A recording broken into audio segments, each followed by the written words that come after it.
জায়গাটার নাম হচ্ছে পিক।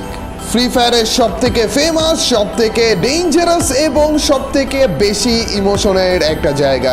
ফ্রি ফায়ার থেকে রিসেন্ট আপডেটে এই পিকটাকে পুরোপুরি চেঞ্জ করে ফেলা হয়েছে।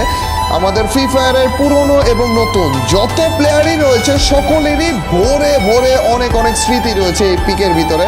আমারও কিছু স্মৃতি রয়েছে, আর আজ আমরা এই পিক নিয়ে কিছু কথা শেয়ার করতে যাচ্ছি তোমাদের সাথে। পিক সব থেকে কম বাড়ি ঘরের, সব থেকে কম লুটের একটা জায়গা, কিন্তু এখানে এনিমি নামতো ভরে ভরে, যার কারণে অনেকেই বলতো ভাই পিকে নামতে কলিজা লাগে রে।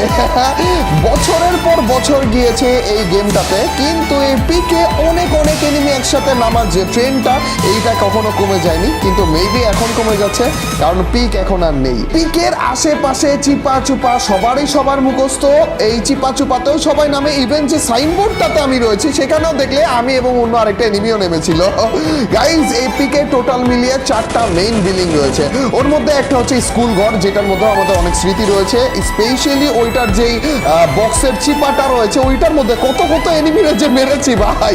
এছাড়া পিকের মেইন বিল্ডিং বা মিডল বিল্ডিং রয়েছে, যেটাতে আমরা নামতাম হচ্ছে ওইটার ডিরেক্ট বারান্দাটা, এন্ড ওইটার মধ্যে অনেক স্মৃতি রয়েছে। এরপর আসি পিকের ভাঙা ছাদের ঘর। ভাই, সব থেকে বেশি যেই ঘরে এনিমি নামে এবং সব থেকে বেশি যেই ঘরে ফাইটটা হয়, আর এই ছাদের নামার টাইমে এই ফুটা দিয়ে ভিতরে নামার টাইমে কত বাজে উস্তা খেয়ে খেয়ে নামা লাগে। গাইজ, এই পিকের মধ্যে সব থেকে পপুলার হচ্ছে এই ঘরটা। এছাড়া আমার সব থেকে বেশি ফেভারিট যে ঘরটা এই পিকের মধ্যে, সেটা হচ্ছে এই ডাবল ডোর হাউস। এইটার মধ্যে আমি সব থেকে বেশি নামতাম, কারণ অন্যান্য এনিমিরা ওই বাকি 2টা হাউসে নামতো, আর আমি মনে করো এখানে সিঙ্গেল হয়ে নামতাম, আর লুট টুট সব একা আমি নিতাম, তারপরে যে ফাইটে যেতাম।